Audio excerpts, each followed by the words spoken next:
Hello there. D&D character death is often misused or misunderstood, so I decided to make this video to let everyone know how I go about it in hopes that they might find it useful to their games. Before we get into my 5 rules of character death, we need to understand 3 basic things. The first thing to realize is that from a player perspective, killing off their character is a gift. They are giving up something that they have worked hard on for the sake of the table at large, giving context to the stakes of the game that you are playing, giving meaning to the dice rolls in the form of giving their character away. In my opinion, killing off a PC is not a given right. It is a privilege and a gift given by a player. The second thing to realize is that from a GM's perspective, killing off a PC is a privilege. For GMs like myself, it is not easy to kill off a player character. I don't like having to take something away from the player. I don't like destroying things that other people have built, and I especially don't like the idea of just having a character not fully realized and instead having their story end preemptively. It's not something that is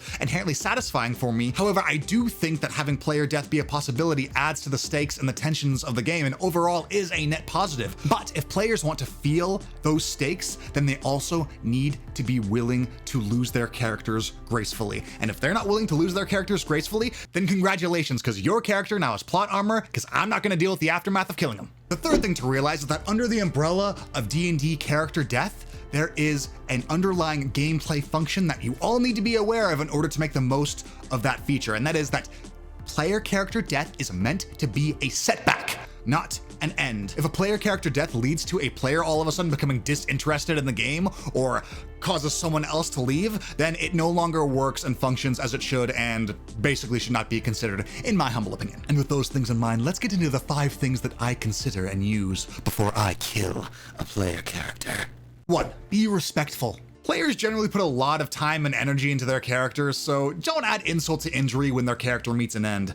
And in the final description of their moments, be sure to be true to the character that they designed. It's their last moment, be sure to make it fitting.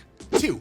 Be fair. There are few things that feel worse than a GM killing a player character for what seems like no reason or an unfair reason. The dice roll how they roll sometimes, and they need to be respected, but when it comes to player character death, be sure to be extra transparent about the stakes and the situation that PC is in before their final moments are reached. Trust me, after a PC dies, you are going to want to make sure that you covered all of your bases, because you and the player that lost their character are going to be thinking about all the steps leading up to the PC death long after the game is done. 3. Be impactful. Will the player character death have meaning, or will it just be a bump in the road?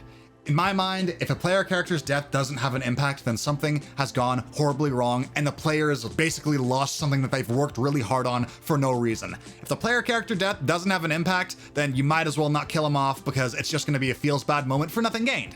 And yeah, it just ain't worth it, my humble opinion. 4. Be generous. I will err on the side of generosity when it comes to player character death, because if a player feels like the GM is out to get them, or they could have escaped and it was just based on like the GM's vindictive behavior that got their player character killed, it's gonna build animosity, or at least a chance of animosity, or like an unsure feeling at the table. And once the DM's trust is questioned, then the entire game starts to struggle and waver a bit. You can gain it back, but it's just not worth it. So yeah, because of that, I tend to be pretty gracious when it comes to killing off a player character.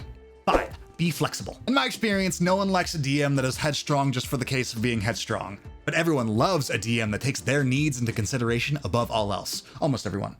I don't know, there may be a slight exception to that rule, but I haven't found him. I don't know, if you're one of those people, comment down below. And that is basically it. Let's recap. From a player side of things, killing off a PC is a gift. From a GM side of things, killing off a PC is a privilege, all to serve the unifying purpose of recognizing the stakes in the game that you are playing. Before you kill off a player character, be sure to be respectful, to be fair, to be generous, to be impactful, and to be flexible. Do those 5 things under the umbrella of the 3 things I said prior. A little sloppy in the format, I have to admit. But if you do all those things, in my humble experience, player character death will go over about as smooth as it can. If you learned something, let me know down below. I love to read comments of these videos, and that's basically it. I like to read comments, so if you want to comment, I would certainly have a fun time reading it. So, you do you, no pressure, but I like comments. Likes and subs are nice too, but, comments are, personal preference. Bye, cheers.